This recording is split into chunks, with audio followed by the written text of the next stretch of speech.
నమస్తే. విజయమ్మ దారెట్టు అయితే ఇక్కడ ఆంధ్రాలో పోలింగ్ జరుగుతున్నటువంటి సమయంలో మరి భయపడి వెళ్ళిందా లేకపోతే ఇంకోటి ఏందా అనేది తెలియదు. కానీ అయితే యుఎస్లో ఉన్నటువంటి యొక్క విజయమ్మ తన పరిస్థితి ఏంటి, పాపం తనకున్నటువంటి యొక్క ఈ సిచ్యువేషన్స్ నుంచి ఎప్పుడు బయటపడబోతుంది? జగన్ తన కూతుళ్ళతో లండన్ వెళ్ళిపోయిన విషయాలు అయితే అందరికీ తెలిసిందే. కానీ విజయమ్మ పరిస్థితి ఏంటి అనేది మనతో పాటు ఇప్పుడు సీనియర్ జర్నలిస్ట్ సత్యమూర్తి గారు ఉన్నారు, వారిని అడిగి తెలుసుకుందాం. సార్ నమస్తే. నమస్కారం అండి. సార్, రాజశేఖర్ రెడ్డి వాస్తవం చెప్పాలంటే ఒక గొప్ప లీడర్ కింద అయితే భావిస్తుంటారు. అలాంటి ఫ్యామిలీకి ఇప్పుడు ఇలాంటి సిచ్యువేషన్ని అసలుకి ఎవరైనా ఎక్స్పెక్ట్ చేశారా? సరే, ఒకవేళ ఉన్న పరిస్థితులు బట్టి ఎవరు రాజు బండ్లు ఓడలు కావచ్చు, ఓడలు కూడా బండ్లు కావచ్చు. కానీ ఇలాంటి పరిస్థితుల్లో విజయమ్మ అసలుకి పోలింగ్ అనగానే భయపడి వెళ్ళిపోయినటువంటి ఆవిడ మళ్ళీ తిరిగి వచ్చే ఛాన్సెస్ ఉన్నాయా? ఉంటే మళ్ళీ కలిసే అవకాశాలు ఉన్నాయంటారా? ఇప్పుడు ఆవిడ దారేటు దీన్ని ఎలా చూడాలంటారు? అంటే మీరు చాలా ఒక విచిత్రమైన టాపిక్ తీసుకున్నారు. విజయలక్ష్మి దారి ఎటు అనేది మీ ప్రధానమైన ప్రశ్న. విజయలక్ష్మి దారి ఎటు అనేది బహుశా ఆమెకే తెలియకపోవచ్చు. ఆమెకే తన దారి ఎటు అనే విషయం తెలియకపోవచ్చు. రాజశేఖర రెడ్డి భార్యగా ఆమెకి కొంత గౌరవం ఉన్నమాట వాస్తవం. అయితే ఆ గౌరవాన్ని కొడుకే తీసేశాడు. అంటే ఈ మాటని కొంచెం నేను ఆలోచించి చెప్పాను. ఏదో మామూలుగా ఒక పొలిటికల్ లీడరు కామెంట్ చేసినట్టు చెప్పలేదు. ఎందుకు అలా జరిగింది? ఈమె షర్మిల కడప పార్లమెంట్కి పోటీ చేసిన విషయం మనందరికీ తెలుసు. జగన్మోహన్ రెడ్డి ఏమో అక్కడ అవినాష్ రెడ్డిని నిలబెట్టుకున్నాడు. షర్మిల కాంగ్రెస్ క్యాండిడేట్గా బరిలో దిగింది. చాలామంది ఏమనుకున్నారంటే విజయలక్ష్మి అటు ఇటు మాట్లాడకుండా సైలెంట్గా ఉంటుంది అని చాలామంది అనుకున్నారు. కానీ ఎవరు ఊహించని విధంగా, ఎవరు అంటే మీరు నేను కాదు, జగన్మోహన్ రెడ్డే ఊహించని విధంగా నా కూతుర్ని గెలిపించండి, ఆమె రాజశేఖర రెడ్డి వారసురాలు అని చెప్పి విజయలక్ష్మి ప్రకటించేసింది. అంటే దాని అర్థం ఏంటి? జగన్మోహన్ రెడ్డి నా భర్తకి వారసుడు కాదు అని చెప్పినట్టుగా మనం ఒక అండర్ కరెంట్ మెసేజ్ని మనం గ్రహించవచ్చు.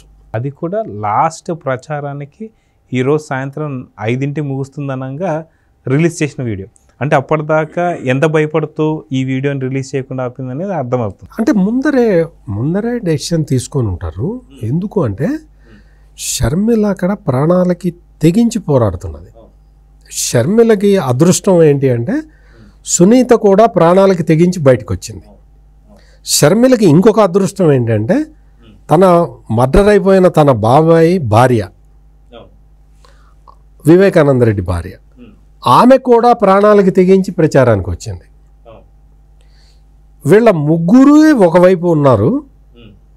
మిగిలిన వైఎస్ కుటుంబం అంతా కూడా జగన్మోహన్ రెడ్డి వైపే ఉన్నారు. మనం జగన్మోహన్ రెడ్డి మేనత్తని, వైఎస్ వివేకానంద రెడ్డి చెల్లెలు విమలారెడ్డిని కూడా మనం చూసాం. ఆమె ఎంత అవుట్ రైట్గా సపోర్ట్ చేసేసింది జగన్మోహన్ రెడ్డిని. జగన్మోహన్ రెడ్డిని చేయటం కాదు, అవినాష్ రెడ్డిని చేసింది.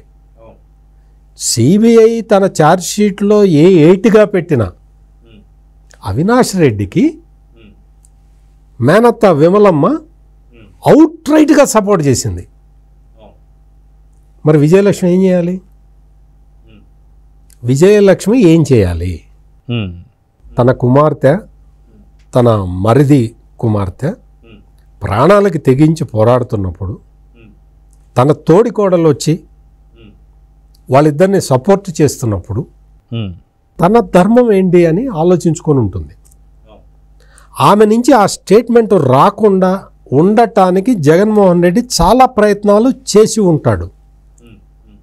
చేశాడు అని నేను చెప్పట్లేదు, చేసి ఉంటాడు. ఆమె కనుక హైదరాబాదులో ఉండి ఉంటే ఆ రోజు ఆ ప్రకటన ఇచ్చి ఉండేది కాదు, ఇదైతే గ్యారంటీ. ఈమె ఈ స్టేట్మెంట్ ఇవ్వటం కోసమే అమెరికా వెళ్ళిపోయిందా, లేదు అమెరికా వెళ్ళిన తర్వాత ఇట్లా స్టేట్మెంట్ ఇవ్వాలని నిర్ణయం తీసుకున్నదా?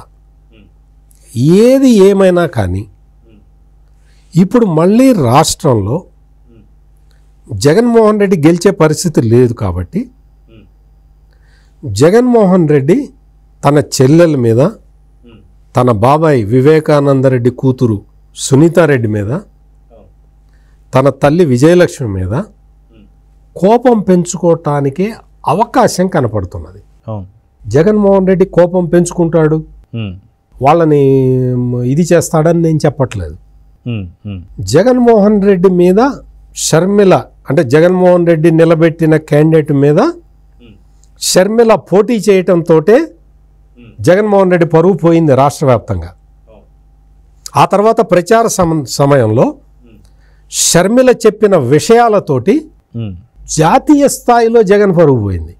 షర్మిల వచ్చేసి ప్రజలకి నా అన్న పార్టీకి ఓటు వేయొద్దు, మీరు న్యాయం వైపు ధర్మం వైపు నిలబడండి అని ఎప్పుడైతే స్టేట్మెంట్ ఇచ్చిందో, అవినాష్ రెడ్డి మర్డర్ భాగవతాన్ని ఎట్లా చెప్పిందో, అవినాష్ రెడ్డి చేసిన విషయాన్ని ఏ విధంగా అయితే స్పష్టంగా చెప్పిందో ఆ రోజునే రాష్ట్ర ప్రజలందరికీ కూడా అర్థమైపోయింది జగన్మోహన్ రెడ్డి ఎటువంటి పాలిటిక్స్ చేశాడు అని.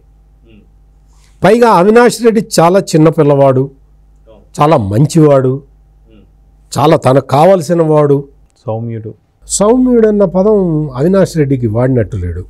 అవినాష్ రెడ్డి చిన్నపిల్లాడు, పసిపిల్లాడు, చిన్నపిల్లాడు అని చెప్పాడు. సౌమ్యుడు అంటే కొడాలి నాని, అంబటి రాంబు వీళ్ళందరూ సౌమ్యులు. అవినాష్ రెడ్డి చిన్న పిల్లవాడు, పసిపిల్లవాడు.